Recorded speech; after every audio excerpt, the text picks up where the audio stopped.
Hello, Nakama, and welcome back to the Church of One Piece. I am your pastor, the One Piece apologist, and today we will be reviewing Chapter 11, Flight.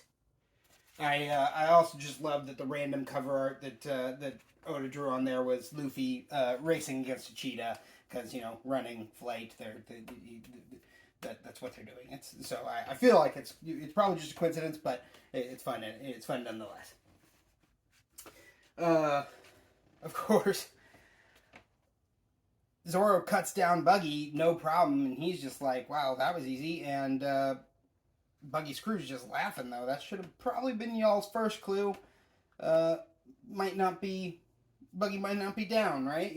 But then, of course, Zoro does not take the clue, and Buggy's flying hand just comes in and stabs him. You find out that Buggy is the Chop Chop Man, and he can separate his body, right?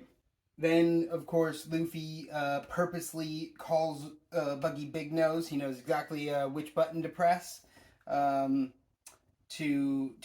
mess with Buggy, to get Buggy, paying attention to him and get Buggy's attention off Zoro, basically saving Zoro from further injury, right? And then, he's just, because Luffy is so, I think he can do that. I think he can call Buggy over there, because he's just so confident that they're not going to die, that they're not going to lose today. Like, I think he just, he feels it in his bones, in his rubbery, bouncy bones. He's just, so confident that they are going to be okay, right? So awesome when you then see Zoro just implicitly understand, Luffy's command to run doesn't just mean run, it means, get us out of here, right? And so then Zoro goes and runs, but he runs to the cannon and flips it over on him, and then tells Nami to light it, apparently without even knowing who she is. I mean, literally shoot first and ask questions later, right? He's just, hey,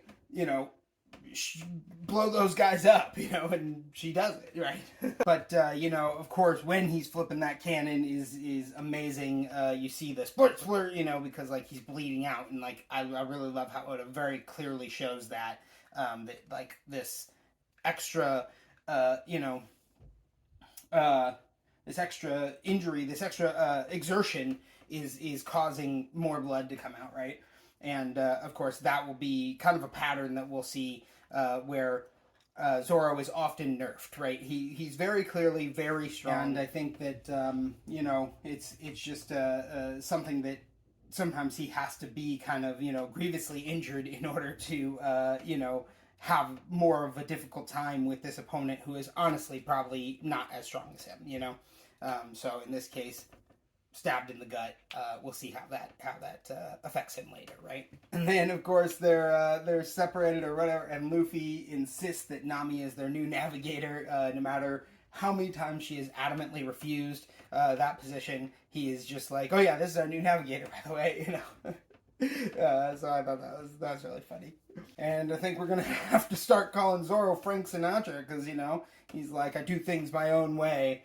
And at least I did it my way, right? I mean, I'm no Frank Sinatra, but I think maybe Zoro is. I want to hear him sing. I think maybe it turns out it's possible. He's got the deep bellows. And Nami's opinion of pirates, that of course no pirate would sacrifice themselves for a friend, right? And of course then we see that, but she sees that Zoro is doing exactly that, and that, maybe Luffy would do that too, and suddenly her expression changes, right? It softens, and it becomes clear that she is learning about pirates, and that maybe not all of them are quite like the pirates she has experienced, right? And of course, the end of the chapter ends with the smoke clearing away from the Buggy Pirates, and the Buggy Pirates are searching all around. They can't find the cage, Luffy, Zoro, Nami, or the key to the cage, right? So, in order to find out what happens then, we're going to have to tune in for Chapter 12. But until then, this has been the review for Chapter 11, Flight. And as always, One Piece be with you.